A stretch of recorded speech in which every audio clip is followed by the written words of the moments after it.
ഇത് സുഗ്രീവന്റെ കഥയാണ്. അവരവനെ വിളിച്ചത് സുഗ്രീവൻ എന്നാണ് കേട്ടോ. പക്ഷെ ഞാൻ അവനെ പേരിട്ടു പൊന്നപ്പൻ.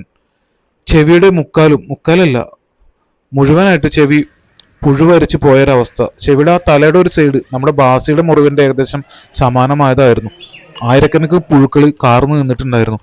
അവിടെ വെച്ച് മരുന്ന് വെച്ചിട്ട് വിടാന്ന് വിചാരിച്ചു. പക്ഷെ അവന്റെ ദുരവസ്ഥ കണ്ടപ്പോൾ ഞാൻ എടുത്തു, നമ്മളെ വീട്ടിലേക്ക് കൊടുന്നു, നമ്മളെ സ്വർഗത്തിലാക്കി. അങ്ങനെ ആള് ഇത്ര സഹകരിക്കുമെന്ന് ഞാൻ വിചാരിച്ചില്ല കേട്ടോ. ആള് എന്തായാലും അവര് ഭക്ഷണം കൊടുത്തിരുന്ന ആളായത് കൊണ്ടാണ് നല്ല സഹകരിക്കാൻ തുടങ്ങി.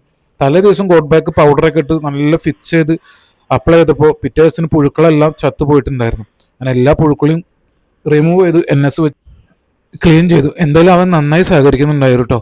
മുറിവ് അത്രത്തോളം ദുർഗന്ധം വമിക്കുന്നുണ്ടായിരുന്നു. ആയിരക്കണക്കിന് പുഴുക്കളും അവന്റെ തലയുന്ന മുറിവിൽ നിന്നൊക്കെ ഒലിച്ചു വന്ന വെള്ളം പഴുപ്പൊക്കെയാണ് താഴെ പോയിരിക്കുന്നത്. അപ്പൊ മുറിവിൽ മരുന്നൊക്കെ വെച്ച് അപ്ലൈ ചെയ്ത് സെറ്റ് ചെയ്തിട്ട് വേണം കൂട് ക്ലീൻ ചെയ്യാൻ.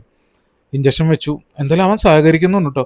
അപ്പൊ നമ്മളെ ഇത്രയും ഒരു 4 ആളുകളോളം നമ്മളിപ്പോ മുറിവേറ്റ് ഇവരെ ട്രീറ്റ്മെന്റ് ചെയ്ത് പറഞ്ഞു വിട്ടു.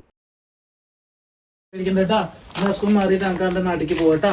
നീ ഇത്രത്തോളം സഹകരിക്കുന്ന ഒരിക്കലും പ്രതീക്ഷയില്ല കേട്ടാ. നല്ല കുട്ടിയായിട്ട് ഇരിക്കുന്നു കേട്ടാ. കരയരുത്, വേറെ ഉണ്ടാക്കരുത്, കൂട് പൊളിക്കരുത്, അസുഖം മാറി പോവാട്ടാ. ഓക്കെ, പോട്ടാ.